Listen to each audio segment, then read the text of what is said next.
Welcome everyone to this workshop on Flipgrid and Canvas.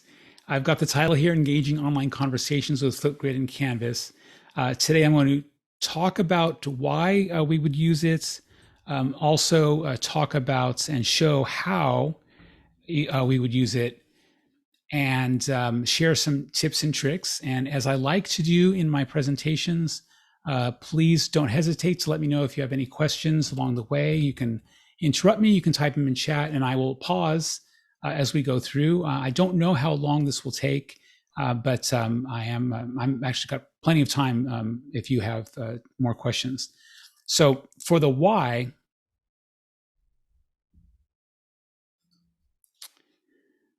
the question is, we want online discussions that promote active engagements, but also honor the lived experiences of our students.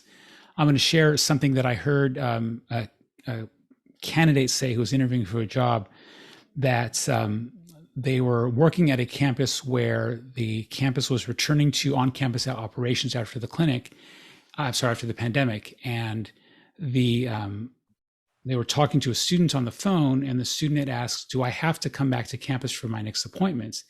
And the person said, no, you don't have to, because we're going to be offering online appointments, even as we're returning to campus. And the student shared an audible sigh of relief because the students, of course, appreciate the flexibility to balance their lives with the services and the instruction that we provide. So one way to do this is through video discussions, and a tool that allows this is Flipgrid. Flipgrid combines the flexibility of time-shifted discussion with the rich human presence of video. You can hear the nuances of the voices, see the expressions on faces, and read the imperfect auto captions. I'll talk about those auto captions at the end. In terms of how we use Flipgrid with Canvas, there are basically 3 steps. The first step must take place at flipgrid.com. So Flipgrid, unlike other third-party tools that we can integrate with Canvas, Flipgrid does not have a district or college-wide implementation. It's instructor by instructor, and it's also course by course. So some of the tasks each of you has to do, like what's on this first page here, and then some of the tasks you have to do in each course that you want to use Flipgrid. If you copy a course over, the Flipgrid connection does copy over, so that's good. But for the first time in each course, there's a task that will just coming up. So within Flipgrid, and I'll again talk through these tasks, and I'll show you online. You go to flipgrid.com and you create a user account. Your user account must be a Gmail address or an Outlook address. So you can't use any other email addresses, but it does not have to be a Los Rios account. So you can use a personal or non-Los Rios Gmail account if you want. And if you happen to have another Outlook account, you can as well. Flipgrid is owned by Microsoft. They purchased Flipgrid at some point in the past few years, which explains, I think, why they want you to use Outlook on these. And then after you've created a Flipgrid account, the next thing to do is to go to the settings, and then there's a link there that says integrations. And then it says Canvas, create a new Canvas integration. And then when you select that, a consumer key is shared with you, and then also the shared secret. The consumer key and the shared secret, these terms are used by pretty much all of the LTI integrations that we have in Canvas. So some of these, like for example, from a publisher, that consumer key and shared secret is for the entire college, right, for the entire institution. But then we can also get these for individual tools. Thanks, Amanda, for that question. Basically, this is like a username and password, is more or less what it is. Another way I like to think about it is the routing number and the account number for our bank accounts, because that routing number is consistent for the bank, right? Every checking account at a bank uses the same routing number. That consumer key, I'm pretty sure, is consistent for Flipgrid, but the shared secret is unique to the user. So again, that's something to be aware of. And let's go ahead and do that. So I'll go to flipgrid.com. And I'm going to click the sign up button because I haven't yet done this. So I'm going to try to replicate this from the beginning. I'm going to pick a Gmail account, and I'm going to use, Rick has a question about Outlook accounts. Oh, thank you, Rick. Thanks for asking that. So Outlook is Microsoft's email program, basically. So all Microsoft email is Outlook. We use Outlook, right, for our employee email, the main email we use on campus or with our coworkers, because we are a Microsoft shop. That's the word that the IT staff used to call us. And so if you have an address that is at outlook.com, you can use that address. All of our employee addresses work as well. A good point, and I'll say this again, this is a good time to remind me to say this again, is the account you use does not have to be a Los Rios account. So it's okay to use your Los Rios accounts, but you don't have to. In fact, I'll show you my Los Rios account because I think I haven't yet done this. If I say sign up with Microsoft, it's going to ask me which Microsoft account do I want to use. So this is my email address. The one that I use to log into Outlook is W plus my employee ID number at crc.losrios.edu. That's the account that's signed in already on this computer. So if I click on that, I think it's going to create a new Flipgrid account for me. Oh, yes, it did. Perfect. So the first time that you create a Flipgrid account, it's going to ask for your permission. Flipgrid wants to use your email account info. So whether that's an Outlook account or it's a Gmail account. And then I'm going to click accept. Okay, so now they want to know my birthday. Okay, you're all going to know my birthday. That's fine. USA. There we go. Community, education, University College. There we go. Next. It'll be a measure, by the way, of my vanity if I block out my birth date when if I edit the recording. Okay, so great. I just created a brand new Flipgrid account, right? This is brand new. I haven't done anything with it yet. It is possible to use Flipgrid on its own without connecting to Canvas at all. So I'm going to say that and I'm going to park it because I'm going to come back to that at the end. The assumption that I'm making is that we're going to use Flipgrid in an assignment in Canvas, and that's why we have to set up that integration. So I click on my settings icon, which is the avatar in the upper right-hand corner where my profile is. I can add a picture, do those kinds of things, but I want to go to settings and then integrations. I did put that in my slides. So settings page, and then the integrations link at the top. And here's where I would create a new integration for Canvas. So this Canvas integration I'm about to create is unique to this Flipgrid user. And this is the integration I'm going to add to my Canvas course. So this step I'm about to do, I only have to do once. My consumer key and my shared secret, right? That's unique to me, this Flipgrid user. And then I have to copy and paste basically that information into each of the courses where I want to use it in Canvas. And again, I'll show you, I'll include that in this demonstration. So I'll click on the button to add new integration. If they do want a name, so I'll say Greg Test. And the reason why you want a name is it's possible that you may have different Canvas instances you're working with. So you could have multiple integrations basically. So here's my consumer key and my shared secret. I'm ready to copy and paste that, but I'm going to hold on to that because my next step is actually to go into Canvas. I'll come back to my slideshow. So I've signed up for my account. I see the word lead there. Lead is the Flipgrid equivalent of instructor. The people who are creating the groups is what they're called, and they're creating topics.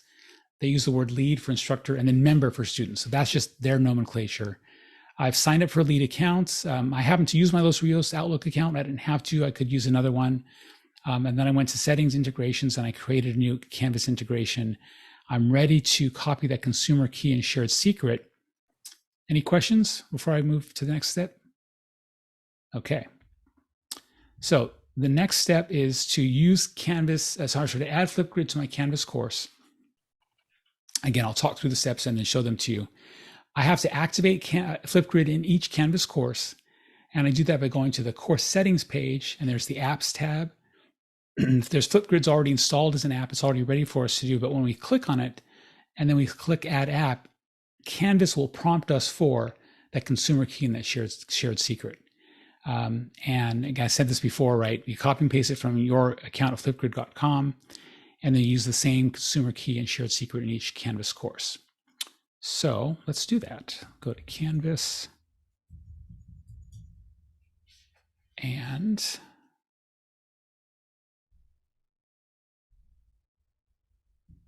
I'm going to go into my Dog Days of Summer course. I think it's not yet installed here.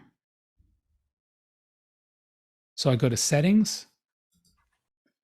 And then on the Settings tab in Canvas on the Settings page is the Apps tab. These are all the third-party tools that integrate with Canvas.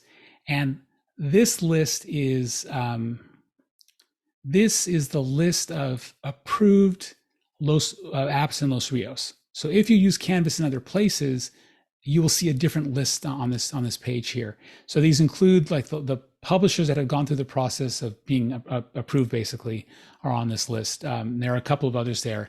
And then Flipgrid is an app where when we click it, it's going to prompt me for, I'll click Add App, and it's going to prompt me for that consumer key and that shared secret. So I'm going to come back to my integrations, copy my consumer key, paste it, copy my shared secret, paste it, and then click Add App. And there's a receipt at the top of the page, right? It says the app was added successfully. So I am ready to use Flipgrid in my course. So what I've done, again, is I've activated in this course. I'm now ready to add it as an assignment. But I'll want to pause for any questions so far. Okay. So now that I've added Flipgrid as an app to my course, I can now use it in an assignment. And the steps are to create a new assignment. Because this is a third-party tool, you have to choose the submission option for the assignments. Select external tool. The name, the description, the points, all that kind of stuff is the same as it is for any other assignments. One thing to know about is you can't use rubrics. Rubrics are not allowed for external tool assignments. It's a weakness in how Canvas allows the external tool to use so much of the page that it basically hides where the rubric would be. So that's something to be aware of. And then again, the steps are for the submission type, select external tool. And then within that dialog, you have to click the find button and then go scroll down. You'll see all of the LTI apps that are listed and select Flipgrid. And then you hit save and everything. And unlike some other external tools, with Flipgrid, the actual the actual topic in Flipgrid, so that's Flipgrid's word, the equivalent to discussion, the actual Flipgrid topic does not get created until the instructor clicks on the link when they're viewing the assignments. So at that moment is when the Flipgrid topic gets created. So I'll again demonstrate this for you. If I go back to my Flipgrid account and I go back to my my home, right, I have 0 groups and 0 topics. So the Flipgrid words, group is class. That's the same thing as a Canvas class. And for each class that I use Flipgrid, a group will appear. And then the topics are the discussions within the groups. So a group can have no topics, but a topic must be in a group, right? There are no orphans in Flipgrid, but there are childless parents. So again, this page is empty. You can see here. If I go back into my course, I'm going to go straight to assignments, create an assignment, and I'm going to call this my Flipgrid test assignment. And for my instructions, I'm going to just put some random Latin text in there. There we go. So there's my instructions. I'm going to make this a 15-point assignment. And I'll come back to the external tool in a moment, but I want to say, let's give it a due date of April 30th, and let's close it on May 5th. Right, so again, all that stuff that's assignments like we do other assignments, but it's the external tool is the submission type. I have to select the find button, and then I'm going to scroll through this list until I get to Flipgrid. I see 2. I will pick the top one and it will work. I will select. Notice that it opens the tool in a new tab. That's what you want. And now I will click save, and I won't even click save and publish. Oh, I guess it doesn't matter. I'll just save and publish. So this is what the students would see when they come to this assignment, right? There's the assignment title, the assignment instructions, and then they see this button to load Flipgrid test assignment in a new window. If I come back over to my groups page, let me refresh here. I don't have anything created yet, right? Because I haven't yet clicked the button in Flipgrid. I'm sorry, in Canvas. Okay, now I'm going to click this button. Yep, it worked. So this is my first time clicking Flipgrid within this course. It's confirming, do you want to create a course group? I do. And so here is this assignment, Flipgrid test assignment, right? There it is. And if I go back to my list of groups, I now have a group, right? That matches this one class that I used it in, Dog Days of Summer. If I click on the group name, I'll see a list of all the topics. There's just one so far because this is the test assignment I just created. And then again, when I clicked on that link, I saw this view here. This is what I see as an instructor. I can see what my students see by clicking on this button for member view. And this changes the outlook and makes it the dark theme and makes it look a little bit different. I'm going to pause here. Let's come back to my thing, make sure I talked about this because I've got the next slide coming up. So I created a new assignment, name, description, points, and dates. I chose external tool, I selected Flipgrid, and then I had to save before I could then create the group and the topic inside Flipgrid. Are my tips and tricks yet? Oh no, this is some things I've already said, right? Each course in Canvas is a Flipgrid group, so that's Flipgrid's word. Each assignment becomes a Flipgrid topic. You'll notice, and I didn't point this out yet, but the topic title inherited the assignment title. So let's go back, right? Here's my topic title, the assignment title, Flipgrid test assignment, and then in Flipgrid, Flipgrid test assignment. Perfect. However, the topic description did not inherit the assignment instructions. So I have to choose whether I'm going to repeat those instructions at the moment where the students are doing the assignments, which is probably a good idea. So I'm going to go into my test assignments, and I'll show you how to do this, copy my instructions, and then on the Flipgrid topic, because I'm the leader, I'm the instructor, I can access the Dr. Atkins menu and choose Edit Topic. And you'll see that the description right there is a default description that's always there in Flipgrid plus Canvas. And I'm just going to basically select that and hit paste.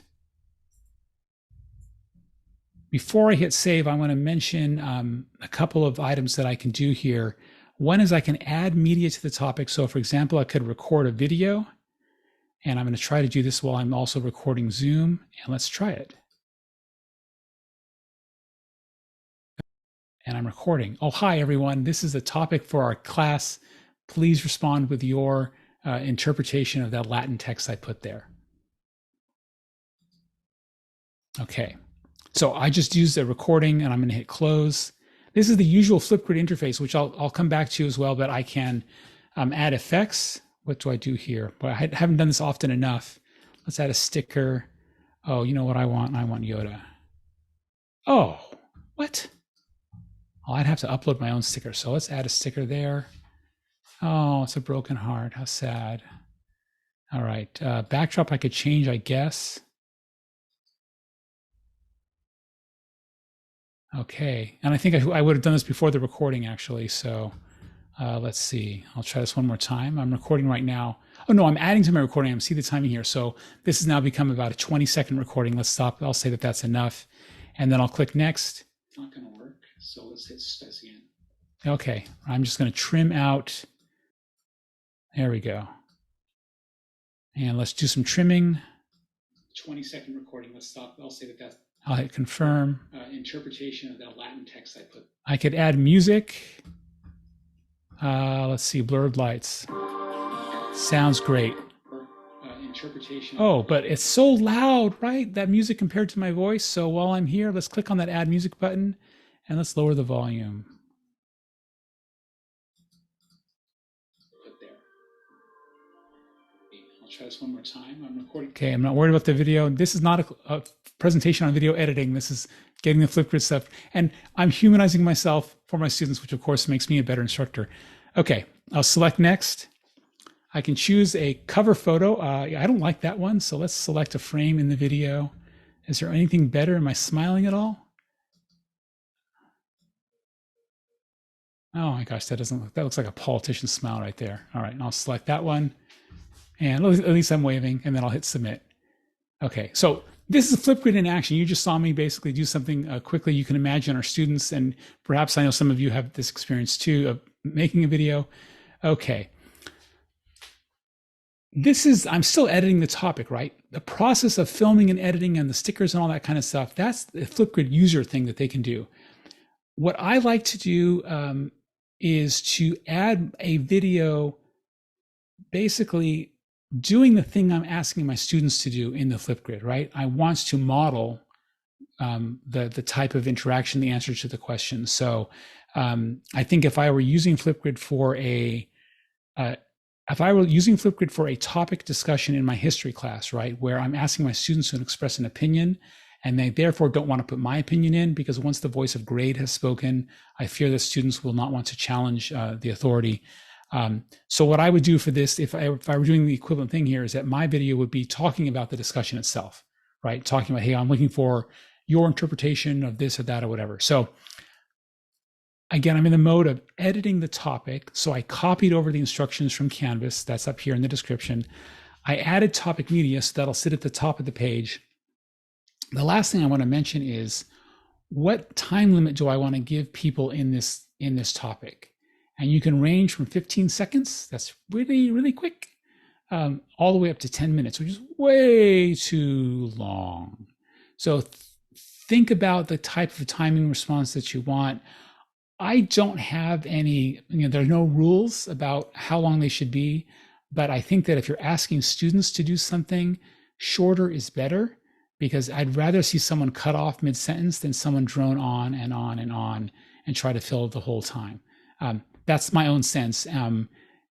I kind of flew past this when I was doing the recording, but the user can basically, re-record until they've got it, until they're comfortable with it. Yeah, so I'm going to click Save Changes here. Can they upload a video if they made it somewhere else? Yes, they can. Yeah, that's one of the options for when you're uploading a video, and I'll try to remember that, because I'm going to show you what it looks like on the other side too. Students have the same editing capacities. Yes, they do. Although I think in the topic settings, so let me go back to edit topic, settings, response, right? So this is me editing the topic. There's the recording time, right? I can say I want video only, or I can allow text comments in responses. I can turn on moderate, which means I have to approve every single message that gets posted. I don't ever do that because we have computer use policies, and there's a process for reporting violations already. Here we go, response. Do I want to allow my students to download and share, attach links? Let's see, camera, let's see, here we go, essentials, right? Do I want them to have sticky notes, expressions, these kinds of things? So we can limit what our students have in terms of editing capabilities. So you see guest password, I'm going to say, no, we can't do that, because, and you see this join code up here, if a Flipgrid topic is connected to a Canvas assignment, no one can enter this or see this except for people who are enrolled in the class. So it automatically limits access to your students, your currently enrolled students in the class. If I were to go back to my groups, so let me come back over here, right? Remember, this was empty when I first created the account. I can create my own group. Actually, let's go into this class here. I'm going to create my own topic, right? Plus topic. And I'm going to say, this is not an assignment. And I'll say, have fun. Okay. So this topic that I just created is now shareable with anyone. And so this is actually how I would use Flipgrid in Canvas without making it assignments, as I would create a standalone topic. Basically, I could either copy the share link, or I could even embed it. and embed it inside a Canvas page. In fact, I haven't done this, so I'm going to copy this and see what that looks like. Let me see if there's more questions here. So can students get tech support for this from Los Rios? Not really. We don't have, that's not part of our normal tech support thing. So the tech support would be from Flipgrid, because they have a help center that answers questions, and they can get some help that way too. Does anyone have experience using this? Do students submit a lot of empty space?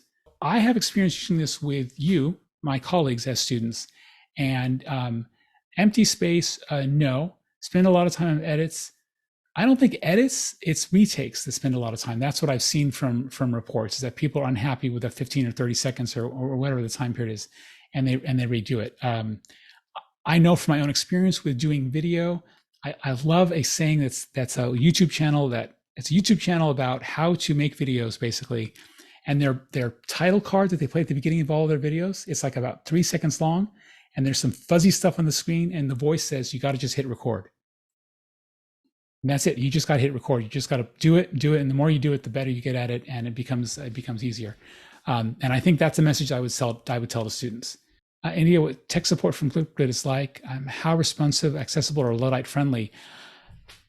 I don't know. That's a great question, Rick. I think what I would do is look through, their basic stuff, like getting started for leads or members. You can, of course, contact me with any questions as you set up stuff, because I've used this enough that if I feel comfortable enough doing a presentation, I feel comfortable enough answering questions about how to use it. For member view, I can see how it looks to my students. Here's this Flipgrid test assignment, right? This is from a student, what they would see, right? Here's that media that I posted, which was my video.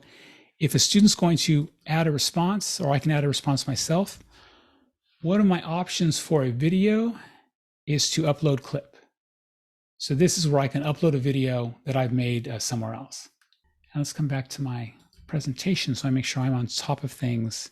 Topics inherit assignment titles, but we have to copy and paste over the description, which is good teaching to have how to do the assignment at the moment that the students are actually doing the assignment. I mentioned the time limits.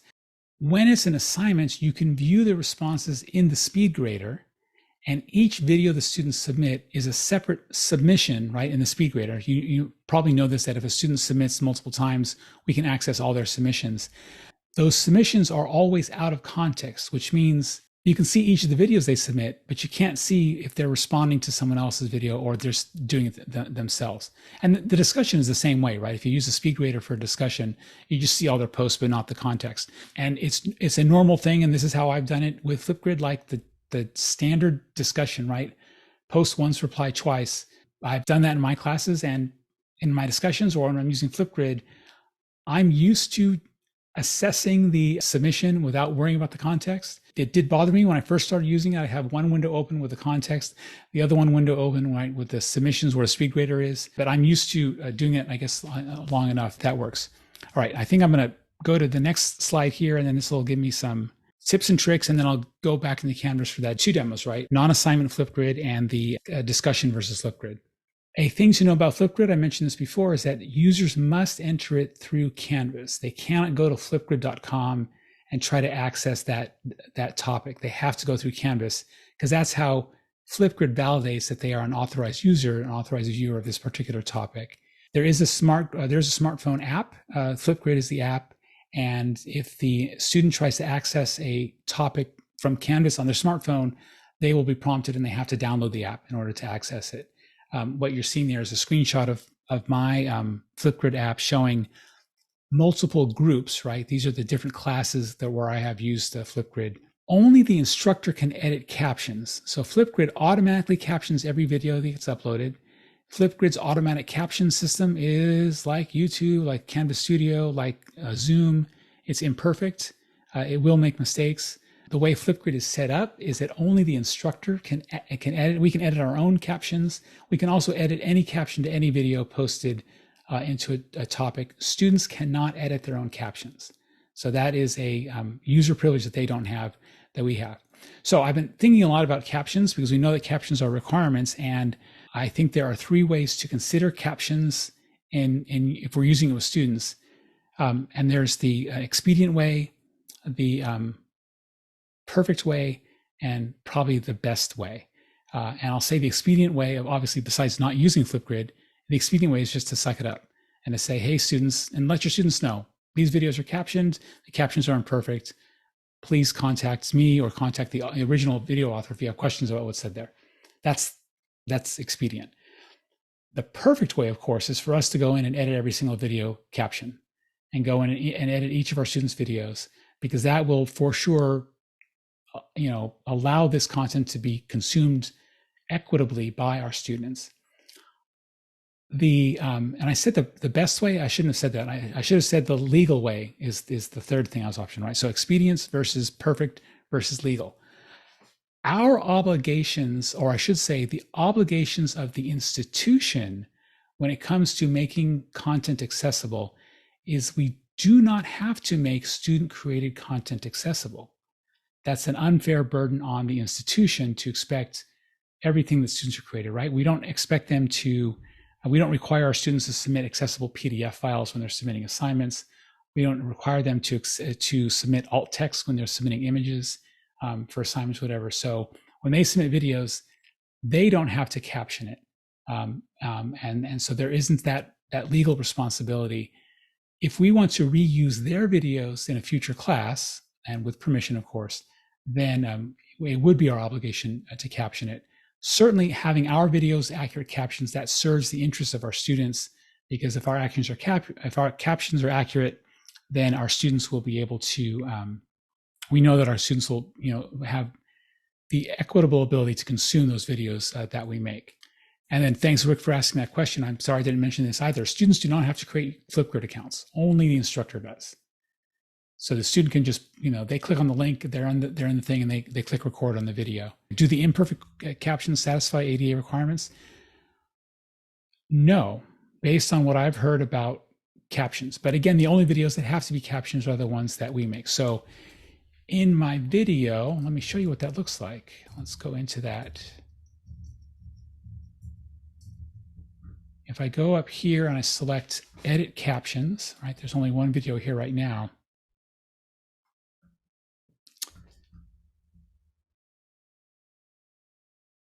Actually, this is okay.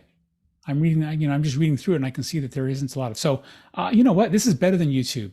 Screw what I said earlier, because YouTube does not do capitalization or punctuation. And this thing does, which is great. Okay, so minimal editing there for those captions. And that's another good reason to keep those videos short, because shorter videos means fewer captions to edit. Not in assignments, so create a standalone Flipgrid topic and embed, and I'm going to show that to you right now. In my Flipgrid account, I went into the group that I've already created for this course, right? Because I had the assignment. And then within the group, I created a topic. I called the topic, "This is not an assignment." And this topic, in order to share it with my students, I copied the embed code. And inside a Canvas content page, I created this, I embedded the grid, right? So again, not an assignment, I wouldn't use it for that. Okay, so let's turn on student view and let's see if this works from that perspective. Oh, I don't have access. Thanks, Canvas. Because it's not published, that's why. Okay, now we'll go to student view. So I'm a student in this class. It's not an assignment, so I can click the add response button, and I'm interacting with Flipgrid embedded within Canvas, right? This is what I would, it's going to do the recording, and I will say, I am a student and I can't see my camera, and that's okay. I am a student. Okay, perfect. Post the topic, great. This Flipgrid topic has one response, right? And there it is right there. That's that response. So if I look at the Flipgrid as an assignment, it's going to say, hey, here is the assignments, right? There's the instructions. There's the prompt from my instructor. I'm going to add a response. And I'm going to, this time, fix my camera. There we go. Hi, I'm a student in this class. I'm really excited to be learning at this awesome college with all these awesome professors. Not worry about just go that, okay. Hi, I'm a student in this class. I'm really excited. So here I can click the cancel button up here if I want to re-record, but I'll accept it. Again, I already covered the music option. Hit next. I can add a caption, which is basically the title of the video. I'm going to click post to topic. It's uploading now. That was a Flipgrid test assignment. Now I'm going to go to the discussion. And again, I'm going to be a student. I'm going to reply. And I'm going to say, oh, I'm a student. I know to click on this button up here to upload record media. Okay. Oh, I'm going to hit record. Oh, here we go. Start recording. 3, 2, 1. Okay. Hi, I'm a student. I don't know why my instructor is making me do 2 assignments in the same thing. Okay, maybe I'm having second thoughts. So this is the Canvas, right, media recorder that a student might use in a discussion. I can preview it. Hi, I'm a student. I don't. Okay, great. I'm going to hit Save Media. So the difference between Flipgrid, right, it's a great question. If I leave student view here, what's it like to be an instructor looking at Flipgrid versus a student? That wasn't a, what did I not do? I should have made that an assignment. Sorry about that. So now as an instructor, from the perspective of grading, right, using the speed grader, it should be very similar, right? If I click on the discussion, I see the student has an assignment, right? As in any time we're grading a discussion, all their posts would be on this page here. I can give them, a score. I can give them comments, whatever. The difference with Flipgrid is if I go to grade the Flipgrid assignment, I'm going to see this student's video and it's going to be on the screen right there. And it's the same thing, right? I've got the score and the feedback and everything. If the student had multiple submissions, I mentioned up here where it says submitted, I would have to pull down for the different submissions. From the perspective of the students, so here's an icebreaker that has 21 responses, and I can see that, right, there are comments. So interacting with a Flipgrid topic from the perspective of a user, so whether this is me as the instructor or the student, is I can click on, I'm going to view Angela's response. Hi, everyone. Let me mute this so we don't have the sound.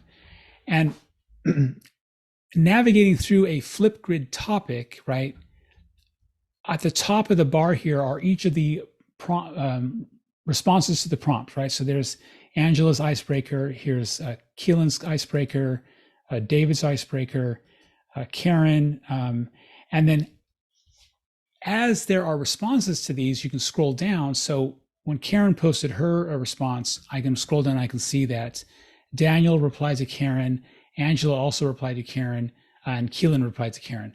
So this is a different way, right, of navigating through looking at the overall discussion. If I go to a discussion, I can do the same thing here, right? And you can see the discussion. Here's Crystal's reply, and then Sebastien replied to her, and then he replied to himself. It's a different way of looking at the structure of a conversation. That's my best answer to that comparison of the two systems. The advantage of using Flipgrid is it does encourage video, and you can actually require video, right? That's a default to require video responses. So you're getting the video interaction, which adds the some nonverbal, it adds tone, it adds, right, all those things. Would it be fair to use this with students for required assignments? If they all have smartphones, yes, it's almost a reasonable thing. And of course, I would add an alternate way for students to do the assignment anyway, if they didn't have access to a smartphone. Could you compare and contrast the user friendliness and functionality of Flipgrid and Canvas Studio? I think Flipgrid's a lot easier to use. I think the buttons are big. It's obvious where to click. It's got the fun interactions where they can add filters and stuff. So I think that makes it better in some ways. I think Canvas Studio does not have the editing at all, really. It doesn't have the ability to liven up your things. So in terms of community building and allowing some students to bring themselves, I think Studio is more limited. So I think I would perhaps use Studio for, if it's an assignment, I would use Studio for those times when I'm making students create a video for an assignment, right? Recording their presentation or whatever it is for that particular class. For me as an instructor, I would use Studio for my instructional videos, because Studio includes the analytics, right, of how many students are watching each video, where they stopped watching. Also Studio, you can add a timestamp discussion comments in Studio. You can also add quizzes. So there's some additional teaching where teaching is measuring that students are doing stuff. That's a lot more possible with Studio than it is with Flipgrid. My biggest pet peeve with Flipgrid is it feels separate from Canvas. Yes, Brian, you're right. It does feel separate. It's a separate tool. But with that comments, I'm going to try one thing here. I don't know, and I don't know if this will make it any different, is if I don't turn on load this tool in new tab, uncheck that box, and I hit save. Let's see what the student sees. So maybe that feels better to do it that way. I think the difference is that it is constrained, right? It's trapped within this space here. Let's see what a developed Flipgrid looks like if I change that. From my perspective, looking at this, right, I'm a little bit less comfortable with it being kind of compressed within this frame on the Canvas page. I'd rather look at it at the full page. Of course, I'm more likely to look at it on the speed grader, in which case it's full page anyway. So that's a consideration. I can't do member view here because I'm a student, but can I switch to student view? Will it let me? Oh, good, it did. Right, so here's what my students would see in this class. So this feels a little bit better. That button to add a response is more prominently visible. And then I just realized this as well, right? If I'm embedding it within the page, then there's no need for me to repeat, right, to copy and paste the assignment instructions. So thanks, Brian, for bringing that up, because I hadn't yet tested that. And this might work better for students. If embedding Flipgrid and not using the integration, would rubrics be available? Ooh, great question. No. It's not a discussion, right? On a discussion, you access the rubric through the Atkins menu. On an assignment, you access the rubric, whether it's viewing it or creating it, that's at the bottom of the page. And the way Canvas handles third-party assignments, the bottom of the page is gone. If they can keep the previous and next buttons at the bottom, then they can put a space for the rubric. It's not impossible to do that.